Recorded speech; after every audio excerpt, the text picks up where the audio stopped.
part of our program, our meeting here in just a minute, and it's called Sip and Dip. Enjoy your favorite afternoon beverage and snack while you learn what all of this is really all about from a political point of view. So while people are thinking about their favorite beverage and snack, I guess I would just like to also say, we have a small staff at the Real Estate Roundtable. We're thin in terms of what we're all trying to do. And I hope you understand a few technical issues that we've had today. But having said that, I think you'll all agree we have an unbelievable staff and an unbelievable group that has done all of this. We've got our committee meetings coming up. Rec Pack is this afternoon, tax, sustainability tomorrow. And you'll get to see everybody up close and see how hard they are working. I also want to say, that we're not doing this alone. We've got our 18 trade association partners that we work with. And we've also got a tremendous group of consultants that we work with that help us on all of this. And I just want to name 3 of them you should know who these people are. And first of all, Marty DePoy with the Bacchany Group has been very, very helpful to us on all our issues. Missy Edwards with Missy Edwards Strategies does a great job for us. And of course, you've seen at our meetings over the years who is really adding value at a very high level, Norm Brownstein. And all of these people, we're acting as a team. We're trying to advance the cause as a team. So, all right, I filibustered enough. I've got my afternoon beverage, which unfortunately is not vodka, it is Gatorade. But we're going to move right into, now on the program it says Governor Polis from Colorado. But you know what? We're going to make an audible here, and we're going to release that video after this meeting, because I think, we've had a pretty substantive, packed agenda. Let's hear from, on the political side, from Charlie Cook. And you all know Charlie Cook from either our meetings or watching TV or reading the newspaper or, for example, even watching The Last Word with Lawrence O'Donnell last night, by the way, Charlie was on. And just a quick introduction, he's the editor and publisher of the Cook Political Report, a political analyst for the National Journal Group. Charlie, of course, is widely regarded as an astute, impartial analyst of the Washington political scene and one of the nation's leading authorities on U.S. elections. I can go on and on and on about Charlie Cook. You can look on the app and read his bio. It's quite extensive. He's been around politics for a long time and is a straight shooter. And Charlie, so what is it all about, Alfie? Can you tell us, please? Actually, it's funny that you say you're drinking Gatorade, Jeff, because that's exactly what I've got here. We think alike. Yeah. I'll have my real sip later on. Well, first of all, thank you, Jeff. Thank you, everybody, for having me back. I guess I would call you recidivist because you keep having me back, or I am a recidivist. But anyway, thank you very much for having me. I know you guys have been around politics for a long time because you're all, leaders in your community and national leaders. And so you've seen so much in American politics. And, I started my newsletter 36 years ago. I was involved in politics for a dozen years before that, working on working on campaigns and working as a consultant, working as a pollster, working on Capitol Hill.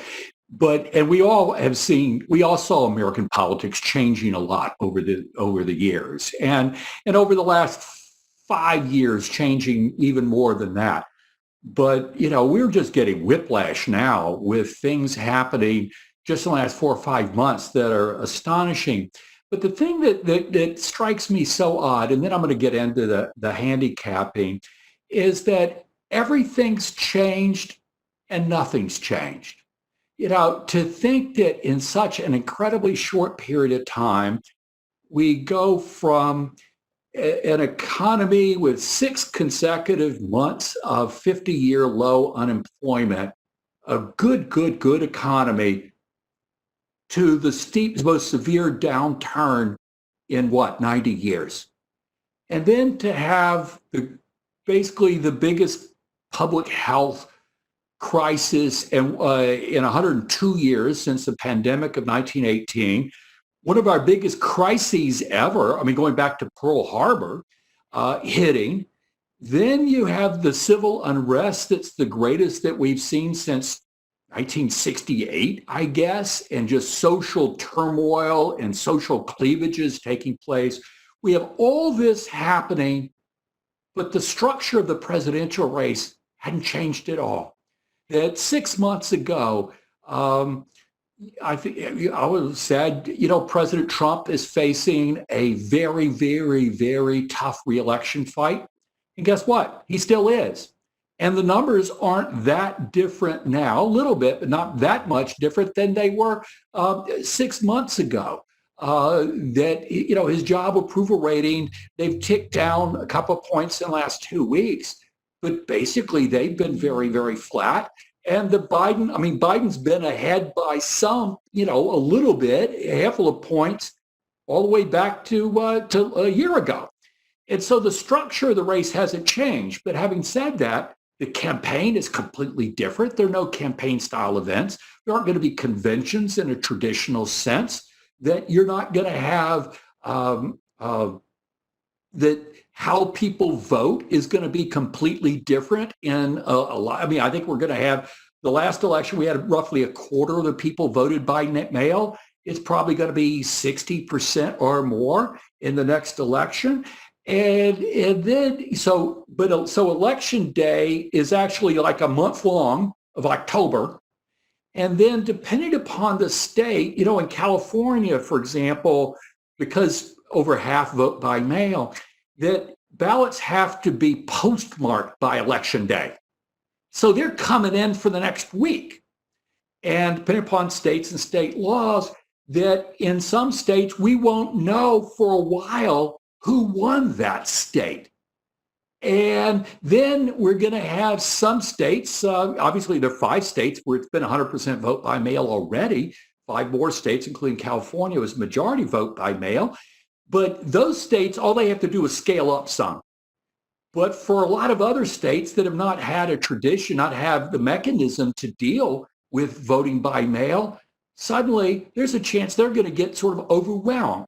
Then you fold in, are you going to have poll workers for the people that do vote live? Are all the polling places going to be covered? Are you going to have what?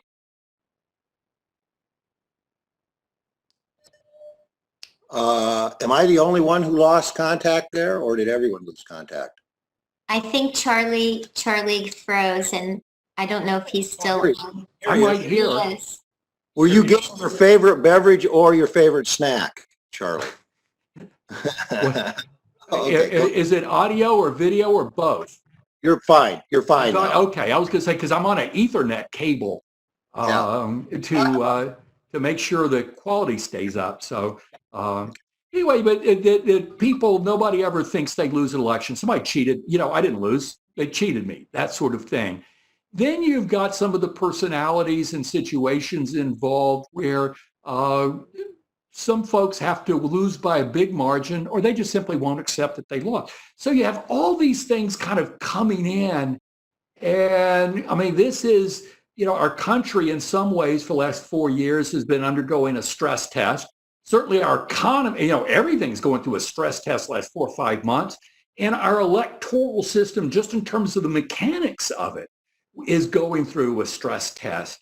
So this is, I was speaking to a group of Asian investors last night virtually, and was saying, expect the unexpected. I mean, that we have no idea, we've got so many things out there, so many loose ends, so many things that can go wrong or astray, that you got to be prepared for anything. Now, so where are we right now? If you looked at the Real Clear Politics average, Vice President Biden has a lead of about 8 percentage points. Now, I look at it every day, but the thing is, I have some issues with the Real Clear Politics average, and for that matter, 538, because they include some polls that I think are a little dodgy. And I'm old-fashioned, so I like I like polls where it's like a real person talking to you over the phone. And I know a lot of people say, well, how do you do that now with cell phones? Well, people, they call cell phones. And how do you do it? It's become phenomenally expensive, but the quality of the work is as good as it ever was. And for those that think that all the polls were wrong back in 2016, well, you might want to check that again. They had an average of Hillary Clinton up by 3. She won the popular vote, which is what they measure by 2.1. Basically, 45 states went exactly the way they were supposed to. 2 were too close to call, and 3 of them were wrong: Michigan, Wisconsin, Pennsylvania. So it's not like the polls were off. But the thing is, what we know is that Biden is up by 8 in the average. When I look at like the 7 or 8, like high quality telephone polls, Biden is actually up by 10. I mean, if you say ABC, Washington Post, CNN, Fox, NBC, Wall Street Journal, PBS, NewsHour, Marist University, Quinnipiac, and Monmouth. Those are sort of the 7 big telephone polls. That you average those together, it's 10. Now, the tightest ones have it, like the NBC Wall Street Journal is at 7. The widest is 14. I don't think it's 14, the CNN poll. I don't think it's quite that wide. I wouldn't be suing them, but I don't think it's quite that wide. But the thing that we can't complete, it may just be a little bit of an outlier on one end, but the thing is, though, that CNN poll that had the margin at 14, and again, I don't think it's 14, but because it was the most recent of those 7, you have to kind of think, well, the target, things may be moving a little bit. So I'm not quite as dismissive, but to me, I think it's about 10. Now, to be honest, I don't think anybody, Democrat or Republican, can be more than 10 points or so ahead, given the degree of partisanship that we have in this country. Because you've got people in one party, this is your left, they think there is little or nothing that President Trump can do right. Little or nothing. And then these people over here, there is little or nothing that he could do wrong. And 75% of Americans either strongly approve the job he's doing or they strongly disapprove the job, but they're not malleable at all. So that what we've gotten, and that's one reason why President Trump's he's got like a high floor and a low ceiling, where he's had the narrowest trading range of any president in modern history. And part of it is the high degree of polarization, part of partisanship. Part of it is that people feel more intensely about him than before, and they basically chose up sides. The people that approve the job he's doing today are pretty much the same people that approve of him the first day he was in office. And the same thing with disapproval the other way. People haven't moved much around. And, it's people have visceral reactions towards him, either positive or negative. So that sort of reduces the volatility. And then there's also intensity. I mean, for every one person that strongly approves, there's 1.5 people that strongly disapprove. So it's intensity as well. So all these things together make this, the days when a Richard Nixon or Ronald Reagan could win 49 states, like Nixon did in 72, like Reagan did in 84, those days are gone. The days of people getting 61% of the vote, and we've had 3 presidential candidates get 61% of the vote in the last 60 years, that day's gone. Nobody can get there. And so, we're just sort of locked into a little bit of a tire. Now, what does Biden have to do? I think any Democrat right now probably needs to win the popular vote by at least 3 or 4 percentage points to begin to be confident of winning the electoral vote. And as you know, I mean, it's simply a matter of the Republican vote is more efficiently allocated around the country. When you have Democrats winning California by 4.3 million votes, and you don't get bonus electoral votes for running up the score. New York by 1.7 million, Illinois just under 1 million. Conversely, on the Republican side, the only really big state they run up the score is Texas, where they win by 900,000, which is still less than the top 3 states.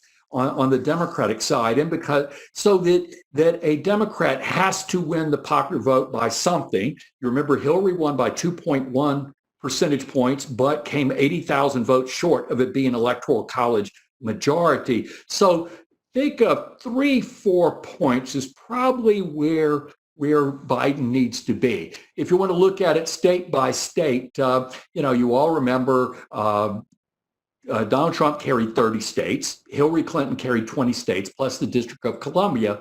And of the 30, the three that basically made the difference, as all of you know, it's Michigan, Pennsylvania, Wisconsin. And what's so weird about those is that Michigan and Pennsylvania had gone Democratic 6 times in a row going into 2016. The last Democrat to lose either state, to lose those 2 states were Michael Dukakis. Wisconsin, it was Walter Mondale in 1984 was the last Democrat. And, so that it kind of explains why Hillary Clinton didn't even go to the state of Wisconsin between Labor Day, Election Day. They thought they had it in the bag. There was virtually no Clinton campaign in either Michigan or Wisconsin.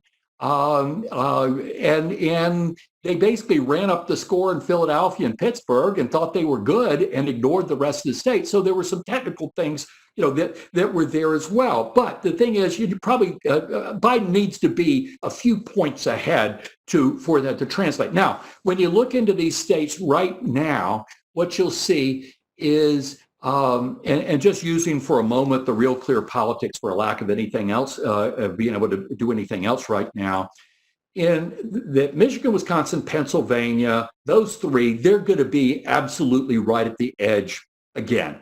But there are 3 new ones, or 3 more are going to be there: Arizona, Florida, and North Carolina. Now, Florida's Florida. I mean, it's just going to be, Obama won it by a point in 2012, and Trump won it by 1 point in 2016. The Senate and governor's race, 2018, by 1. It's just sort of there, okay? But Arizona and North Carolina, these are sort of newbies. These are states that have been moving away from the Republican Party gradually pre-Trump, and that in some of it's rising minority population, but a lot of it is people coming from other states. It's people moving in from other parts of the country that are fast-growing suburbs. I mean, that's where the complexion of American politics is changing so much, it's these college-educated suburbs growing so quickly. It's completely changed things. For example, think of where did Democrats win their majority in the House in 2018. It was picking up longtime Republican districts in the suburbs of Atlanta, Dallas, Houston, Kansas City, Oklahoma City, Richmond, Virginia. That's where, that's sort of the growth area for Democrats. But at the same time, those 3 at the top, Michigan, Wisconsin, Pennsylvania, they've been lagging for Democrats because it's working class, it's non-college whites. Whites defined as whites with less than a 4-year college degree. Those are the people where Democrats have been underperforming in recent years and where President Trump is particularly popular. So what you've seen is traditionally Democratic states getting more competitive, and traditionally Republican states, in some cases, becoming more competitive. So in North Carolina, it's in and around Charlotte and the Research Triangle. In Texas, in Arizona, it's Phoenix and Tucson. A little bit back, you're seeing Georgia. You're seeing North Carolina. You already saw Virginia go from red to purple, and it's now heading into blue. There's not a Republican elected statewide in the state of Virginia. And a little bit back, you've got Georgia and Texas that aren't quite purple, but they're particularly Georgia's ahead of Texas. It's sort of getting there. So you've got these demographic changes that are driving things that are so. But those 6 states. So Frost Belt, Michigan, Pennsylvania, Wisconsin, Sun Belt, Arizona, Florida, North Carolina. Now, those 6 states right now, that Biden is ahead by 3 points or more in 5 of them. And in 1, North Carolina, basically it's dead even. And now, these aren't, generally it's like 3.5, 4, 4.5. I mean, it's not big margins, but they're margins that have picked up a little bit over the last couple of months, or last couple of weeks and the last couple of months to a certain extent, where it's picked up. It's just moved ever so slightly. And as a result, if you were to run the Electoral College right now, you've got Biden, just today, just sort of push everything and give Trump North Carolina. You've got Biden in like the 310, 320 range, something like that. But these things, there is a point where once someone starts winning the once anybody starts winning the national popular vote by 4 or 5 percentage points, then you have a cascading effect, because what you're doing is you're probably winning a whole bunch of states by narrow margins. And because they're all, except for Nebraska and Maine, winner take all, suddenly it sort of inflates the total. So that's sort of where we are right now. Now, the way I think the right way to look at this race is to think, when you have a contest, a presidential race that's between two candidates and neither one of them is an incumbent, what you have is a choice. It's a choice between two candidates. Which one do I like best? Now, partisanship plays a huge role, because we know that 90% of the people that consider themselves Republicans are going to vote Republican up and down the line. And same thing, 90% of Democrats. And of the independents, the big group, 35, 40% in the middle, that the vast majority of them have a lean one way or the other. And the ones that are independent lean Republican, 80% of them go reliably Republican, just as 80% of ones. So what you're left with is about 5, 6, 8%, 9% that's in the middle that are true independents and truly up for grabs. Now, but when you have an incumbent president running, it's not a choice. It's a referendum, up or down, on the incumbent president.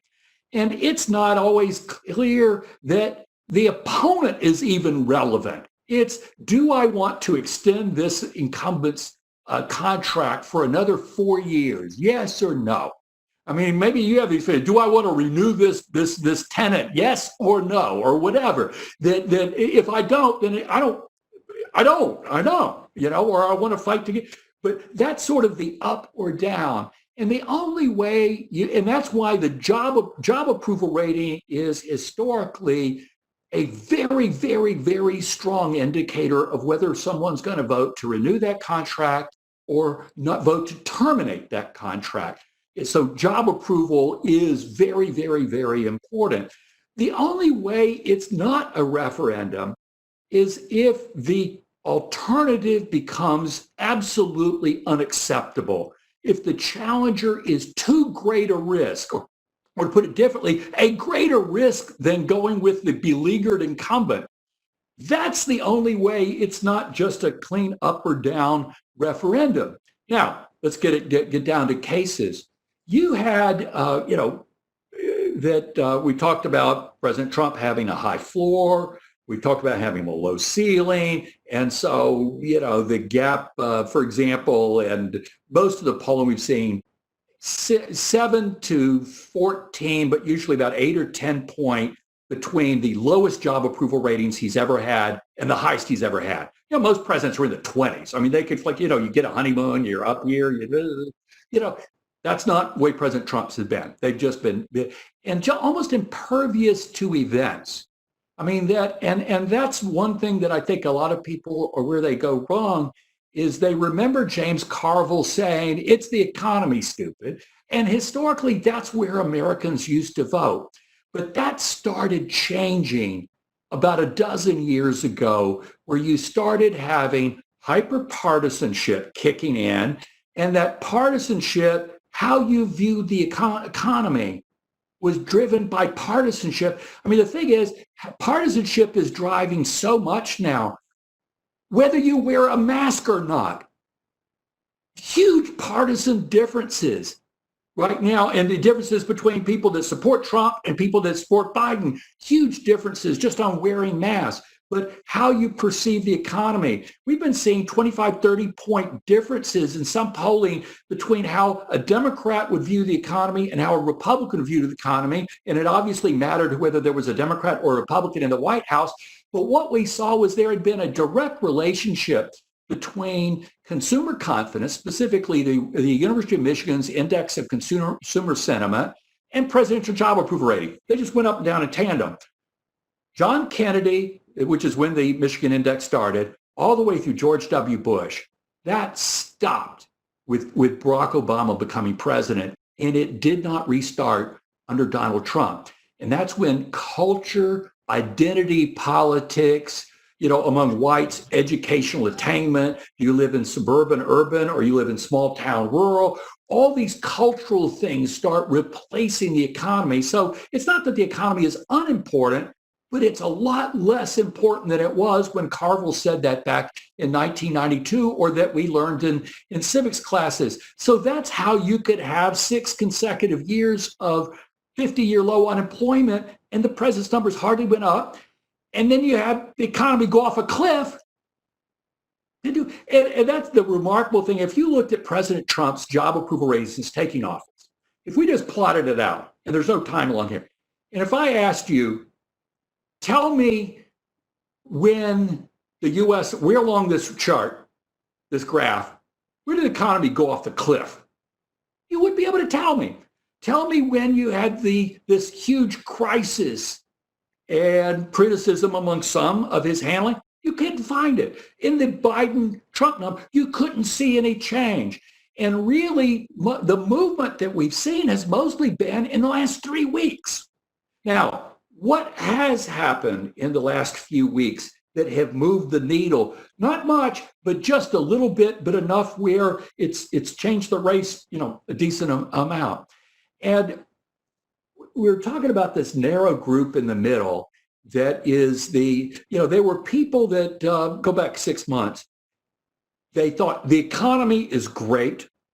I give President Trump all the credit for the economy. But a decent number of these people, they still had doubts, issues, concerns about him as a person, his character, his leadership and governing style. They had some real problems with him, but the economy was so good that it offset these concerns. And so it kind of kept them right in that neutral zone, right in the middle. Now, a couple of questions. Number one, how long do you get, president's job approval ratings on the economy are better than his job, and for a long time, they've been better on the economy than anything else, than foreign policy or anything else, better on the economy. But that number's coming down. But the question is, how long do you get credit for a great economy when it's not great anymore? What's the shelf life of a good economy? That's one way of looking at it. But another way is, if you take the strong economy, and I give him credit for it, if you take that away, does that create a situation where those doubts, those concerns about him among these people in the middle, we're not talking about the bases on either side, we're not talking about the lovers of President Trump, and we're not talking about the loathers of President Trump, but do those concerns start rising up? Now, that's a theory.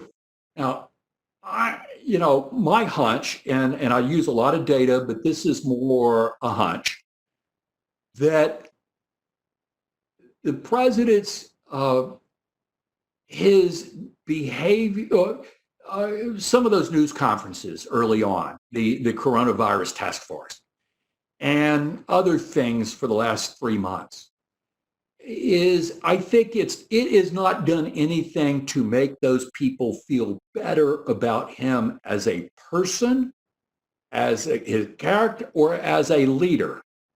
And then when you get to the George Floyd and the handling of this, where you don't have to be an African American, you don't have to be a minority, you don't have to be a Democrat, you don't have to be a liberal to be uncomfortable with some of this. And he hasn't made those people feel warm and fuzzy, all the way up to, Confederate statues and Confederate, Army, military posts named after, Confederate generals and stuff. And I confess, hell, one of our sons went through infantry at advanced infantry school at Fort Benning. I had no idea it was named after a Confederate general. But the thing about it is, this has all gone into the culture wars. Everything's in the culture wars. So, but this is where the attitudinal part of it, with those people in the middle that don't love, don't loathe, start kind of coming in. And I think what's happening is that things he said and done from a stylistic, behavioral way has compromised his ability to win a disproportionate share of those people in the middle. Now, he got 46% of the vote last time. 46%, Hillary got 48. The problem is 46% isn't going to be enough, because you had 6% of the vote in the last election went to independents and independents, third-party candidates, write-ins, that sort of thing. 6%. Normally, it's like 1 or 2. When the last time Pro ran, Nader got like 4. When the Pro ran, okay, there were really big numbers then, but normally it's now. But Gary Johnson, the Libertarian nominee, he's not in 2012 and 16. He's not running this time. Jill Stein, the Green Party nominee, she's not running at 12 and 16. She's not running this time.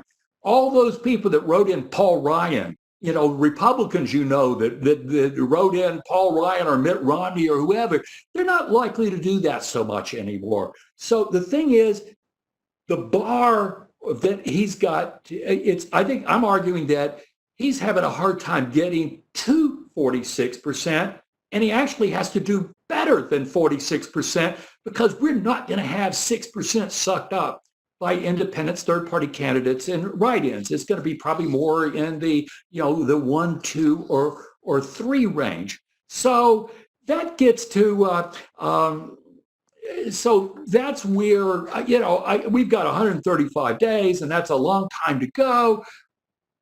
And the structure of the race is the same as it was 6 months ago. But the question is the president's ability to get that slice of voters, again, because he's behind, he's got to get a disproportionate share of them. Doesn't have to get a majority of the vote. He doesn't have to win a plurality of the popular vote, but got to stay in range for the Electoral College. It's been compromised pretty well. Let me hit one other thing real hard, and then Jeff and I we can just sort of go whatever direction you guys want to go. If were talking 6 months ago, and if you had asked me, what are the chances of Democrats winning a majority in the U.S. Senate? I would have said, at best, maybe 1 in 3.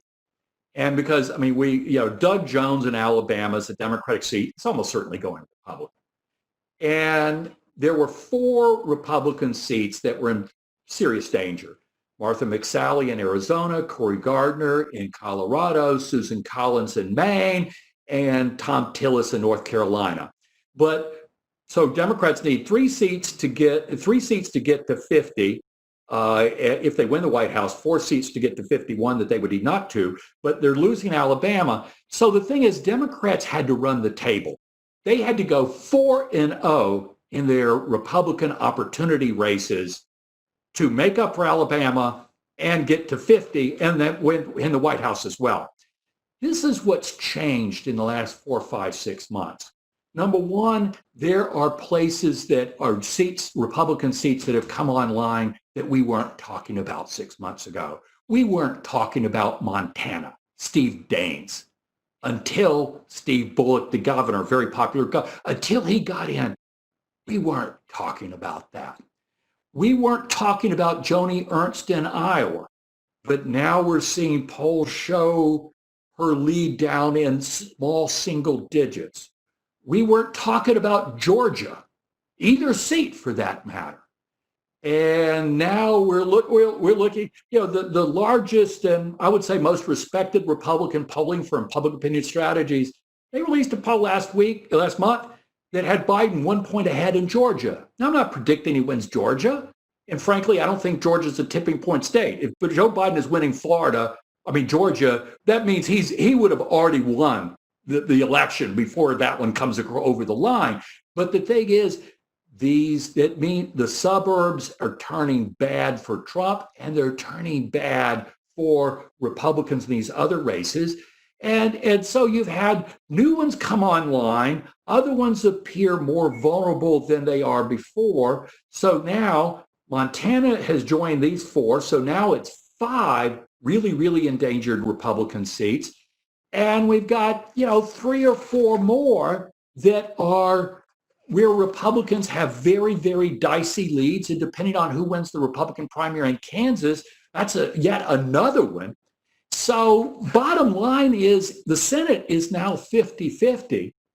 And Senate Republicans, if you talk privately with the highest, they will admit it's 50-50 right now. That's different from a few months ago. But what that means is that given that the presidential race, these Senate races, most of them, I mean, Kansas is an outlier, but most of these are in pretty competitive states like Arizona, like Colorado, like North Carolina, like Georgia, not Montana, Kansas, no, they're not. But most of these are in pretty competitive states. And there's sort of the rising tide lifts all boats, or falling tide lowers boats. There's a tandomness that's there. If people are voting, they're not ticket splitting. They're voting more parliamentary than ever before. Keep in mind, 2016 election was the first election since we started the direct election of senators in 1914, where every single U.S. Senate race went exactly the same way that state had gone that night in the presidential race.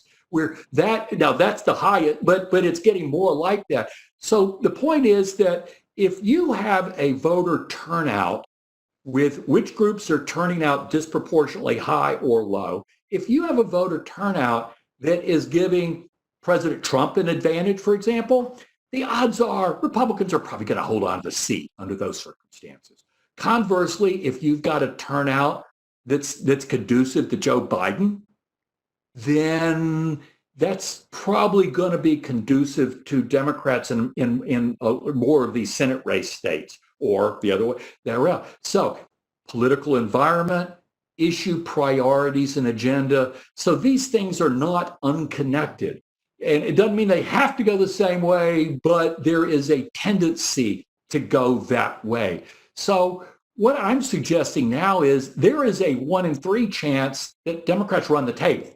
And again, I think it's more likely than not they don't win the White House, the Senate, and hold the House, but the House is a done deal. But with the Senate, the odds of the Senate going Democratic rising, and President Trump looking iffier and iffier. Now, you guys know better than anybody else the policy implications of one party government. And whether you're looking at Obama 2009, 2010, when Democrats had all the marbles, or whether it was 2017, 18, when Republicans had everything, man, that's the big casino. That's sort of the Big Bang theory of how you get. And with, do Democrats get rid of the filibuster? I don't know. But the rules, we've already seen judicial nominations and thresholds change. All the norms and niceties have gone out the window. And some of this was starting to happen pre-Trump. So anyway, my point is that the range of uncertainty here, independent of the screwiness of the election process, mechanically speaking, and coronavirus and mail related, all this. And then, hey, there's no guarantee we're going to know on election night who's the winner. But that's always, in 1960, Kennedy, Nixon, it became clear about the time the sun was coming up. But that's not what we're talking about. We're talking about, is this going to be litigated? Is this going to be Bush Gore on steroids?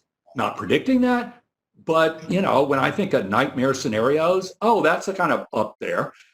So this is a time, expect the unexpected, pick your corny cliche, because they all apply here. Boy, this is, but But okay, but let me turn back to Jeff, because there's certain obvious places for questions that I've kind of deliberately left out. But this is if you're a Republican, I mean, this is not, gosh, no, this is not a done deal at all, Senate or presidential. But if you're a Republican, you ought to be stocking up on antacid tablets, and have that bleeding ulcer addressed up front, because this is going to be a very tumultuous time. And conversely, Democrats sort of have PTSD left over from 2016. So, I think, both sides are kind of a mess right now. Well, let me, Charlie, that was fantastic. Quite a tour. Let me. I've been getting a lot of questions. I'm going to combine a bunch of them into one and add some of my own perspective. You talk about what has happened over the last, since the virus started and everything, and all of these bad missteps by the president, which are obviously missteps. The other thing that has happened is the other guy has been in his basement. Right? The other guy has not been out on the trail. He himself has called himself a gaffe machine. So he has not been out there, and the other guy's been making missteps. The other thing that is kind of interesting, and I think you would agree that, well, maybe you would, but when was the last time a vice presidential pick really mattered in the election? And here we're going to have two 78 or 9 or whatever they are year-olds running, and who Biden picks as vice president may drive some of those independents away, or it might draw them to it, but that might have the impact of shutting the base down a little bit. What about the vice presidential pick for Biden? And by the way, someone asked the question, what about Pence? Pence, yeah. Well, let me do both of these. First, actually, I'm just blanking out. What was the first one again? You can tell I have ADD. I completely forgot. The first one was that Biden's been off the playing field. Yeah. I would have people, Democrats, say, when is Biden going to get out there? When is he going to get out and start campaigning? And I'm thinking, are you kidding me? I mean, a day that, look, one of the most decent, nicest people you'll ever meet. And I met him when I was a freshman in college, and he was a freshman senator in 1973 when I was an intern on Capitol Hill. Decent, nice guy like him. But the thing is, a day that he's in the basement under highly controlled situations, and the other guy is stepping in piles of you-know-what every day, that's a good day for Joe. That's a good day for Democrats. And, when the other guy's trying to hang himself, don't interfere, So, but once Biden gets out there, and the thing is, it's not, look, a lot of the line the White House is selling is Biden is senile. And, my brother-in-law, I got an email from the other day that thinks, how can Democrats let this guy out in public and all this? The thing about it is that Joe Biden was like this in his 40s. He's always, I like it, but a lot of times he gets really worked up, and his mouth is going faster than his brain. And he says things that either A, don't come out right, or B, he shouldn't have said at all. And but I don't think this, now we all, as we get older, there is always some of that. But I think for the most part, he just, as he said, the gaffe machine, that just is what Joe Biden is. So I don't see that as big a problem. I think, but to your point, and then make sure I come back to the VP thing. In fact, I'll hold my finger so I don't forget that. Is that, remember, let's go back last year. You got 40% of Democrats they're Bernie Sanders, Elizabeth Warren types. They want change the world, fundamental systemic change. I mean, they were into that in a big way. Early on, they were Bernie, then Elizabeth Warren comes up, and then Warren fades and Bernie comes back up. But they wanted to do big stuff. But for the 60% that aren't in that wing, the 60% of Democrats, all they wanted to do is beat President Trump. That's all. They didn't necessarily care that much who it was, just so it's somebody that could win. That was like the PTSD kind of coming into play. But the thing is, among the 60%, they agreed for the most part with Biden ideologically. They liked him personally, thought he was certainly qualified, but they held back. Why did they hold back? They held back because there were concerns that he was too old, that he was a gaffe machine, he was accident prone, had never been particularly good at raising money. They were holding back. And this 60% over here of the conventional Democrats, they were split a dozen ways, and then later down to 4 ways, but they were allowing the perfect to be the enemy of the good. They kept looking for the perfect candidate. And it wasn't Biden, it wasn't Buttigieg, it wasn't Amy Klobuchar. I mean, and it wasn't until approaching Super Tuesday, it looked like there was a real chance that Bernie Sanders was going to win the Democratic nomination, when it's like, holy, you know what? Okay, you guys get out of the race. We got to get behind Biden. It wasn't what we wanted to do, but that's what we got to do. And it happened in the blink of an eye. So damnedest thing I ever saw. But it was concerns exactly what you're talking about. So basically a shorter game doesn't hurt Joe Biden. And can they, so there's that. Now, running mate. Yeah. Uh-oh, wait a minute. I'm not hearing you. Are you on mute? It's because I had muted myself, which is something that here in my household, they're always trying to do to me. But before you do the VP pick on that very same point, how about, and try and keep it short because we want to get it, but an in-person live debate. I mean, because that does does expose that. There's been debates, but there's no law that you have to do debates. There's no requirement. Do you think there will be a debate, a live in-person debate, or a virtual? If you had asked me 6 months ago, I would have said the odds of a real debate pre-coronavirus, I would have said it was probably no better than 50-50 to have it, because I don't think President Trump, as gaffe prone as Biden is, and as overconfident as President Trump is, I'm not sure he would be that excited about sitting down with a bunch of reporters asking questions that he hadn't have any doubt in his mind who they're going to vote for and all of that. It would just be a great excuse just not to do it, to control the ball. The question is, if the president is down by 5, 6, 7 points, 8 points, does that make him more likely to debate or less likely? I'm not entirely sure. And listen, you could go broke predicting what Donald Trump's going to do on what he just could decide on anything.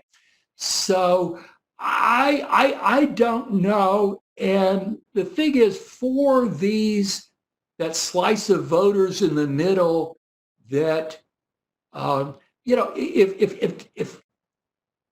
Democrats do well on November 3rd, it's not going to be so much a move to the left. That's not the motive for it. That it might be a vote to kind of go back to things, to make things normal again, stable, And the thing is, would Biden beat the equivalent of a Mitt Romney? Not. An updated John McCain, a George W. But the thing about it is that the country is not moving to left. Do we want to go back to normalcy? And to me, that's Biden's strongest point. And does he get in the way of delivering that message? Now, that's a good one. Go. You're. Got muted myself again. Just really quickly, because I'm getting the signal from the team here. But okay. Get back to the vice president. I think that's a very interesting question, not just that I asked it, but I think it is on the, given Biden's age and the president's age, frankly, in the whole situation. If you had 20 people that do what I do for a living, 19 of them would be standing here today and say, in any kind of close race, running mates really matter. It's important. It'll goose up, certain people, it'll goose up the African-American vote, this, and this. I'm the outlier here. I'm the one in 20, because to me, it's an important choice, but it's not as important election-wise as for governing and direction of the Democratic Party. And you asked a minute ago, the last time a running mate had any material effect on the outcome of an election was John Kennedy picking Lyndon Johnson in 1960. And the Democratic ticket carried Texas 50-48, 2 points. Wow. 60 years with no effect whatsoever. George H.W. Bush, he won fine in 1988 with Dan Quayle. John McCain, he didn't lose because of Sarah Palin. Financial crisis, or Obama being a good, or the normal after 8 years, it's hard to hold on to the White House, all these other things, but that's not that. I don't think people vote for president or vice president. I think they vote for president. And that particularly with Donald Trump, I don't even know that Joe Biden is going to be a factor in this race. As much as, do you like and want to renew Trump's contract, yes or no? So I don't think the running mate is that important from an electoral sense. Now, and you have people say, okay, well, what about getting the African-American vote out? Okay, when Obama, the 2 times Obama ran, 13% of all the voters were African-American, 13%. You know how much it went down for Hillary Clinton the next year? 1 point, from 13 to 12. And for the 2 Obama, 13, okay, John Kerry had 11, Al Gore had 10, so it went up. It didn't go up that much, but that was for the first African-American nominee for president and the first African-American president running for re-election. Now, do we think an African-American running mate, when you've got Donald Trump on the ballot, we think that really is going to goose up? And look, if African-American turnout, I think it was already going to be high. Now, I think it's going to be really high. So but where I think it really is important is 2 things. Number one, if Biden wins, this person will be a 78-year-old heart's beat away from the presidency, to your point. And that, without being ghoulish, the chances of whoever's in the co-pilot seat having to land the plane are higher here for whatever reason than normal. So from a governing standpoint, I think it's hugely important. Secondly, whether Biden wins, certainly, but even if he loses, whoever he picks is going, or let's say they win, that person is going to have a leg up for the nomination in 2024. Because at 81, going on 82, the chance of Biden running for re-election are really fairly small. Now, just because you're the sitting vice president doesn't mean you have to, you're going to win your party's nomination. But of the last 4 sitting vice presidents, all 4 of them won their party's nomination. So part of it is from a governing standpoint, but where do you want the Democratic Party to go? And does Joe Biden, the reason that he is the nominee is the party didn't want to go the direction of Bernie Sanders, Elizabeth Warren. That's why he's there. That's why I don't think he's going to go with someone from that direction, because I don't think that's the direction he wants to send the Democratic Party when he's gone. And the other thing is, I think he wants a team player.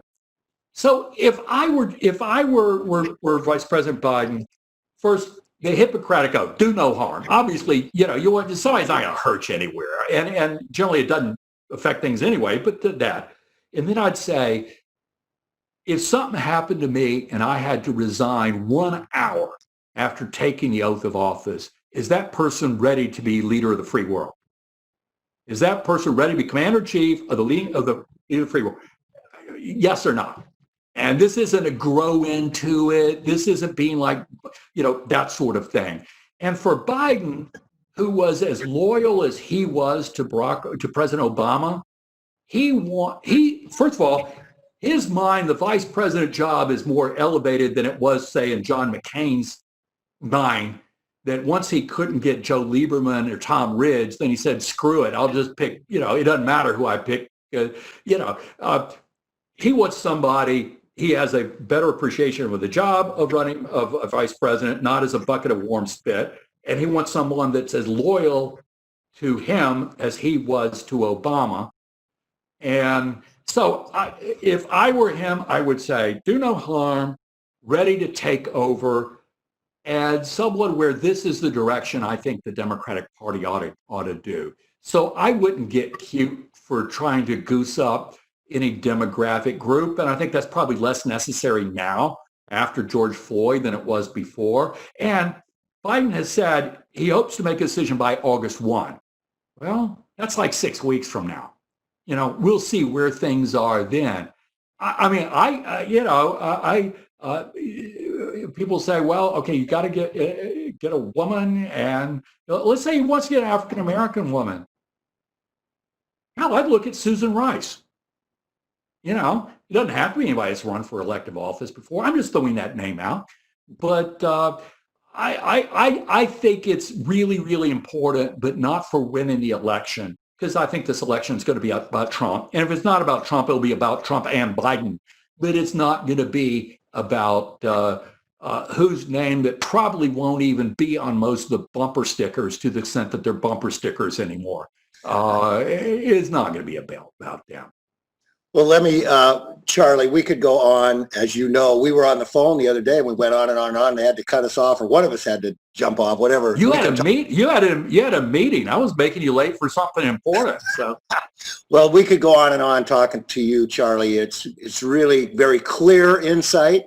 It's well thought out insight. It's got analysis, and it's not just, personal, got to do this or got to. So we appreciate your thoughts as always. That's why we always have you back. So thank you, Jeff. Okay, good luck, everybody. Take care. Thank you, Charlie. Really appreciate seeing you. I'm going to kick it. Thank you. Thanks for having me. Deb Cafaro, to any closing comments that you'd like to make, Deb, and we have Rec Pack coming up, so go ahead. Well, I hope that we have a large group of our attendees still with us.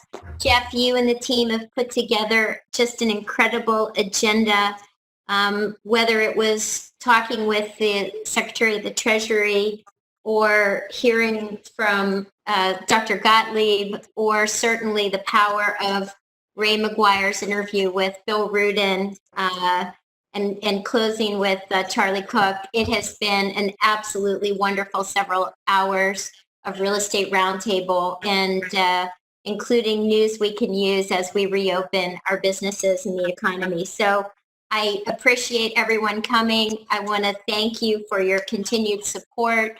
We're going to continue to try to listen, learn, and represent you with as much energy and experience and integrity as you deserve. And I will turn it back over to Jeff for any further remarks before we adjourn. Thank you. I have nothing to say. I would just urge you to fill out the sentiment survey if you can. That would be good on your app. Enjoy the committee meetings. Participate with us, and that is it. Thank you very much. Stay healthy. Have a great summer, and thank you. Meeting adjourned.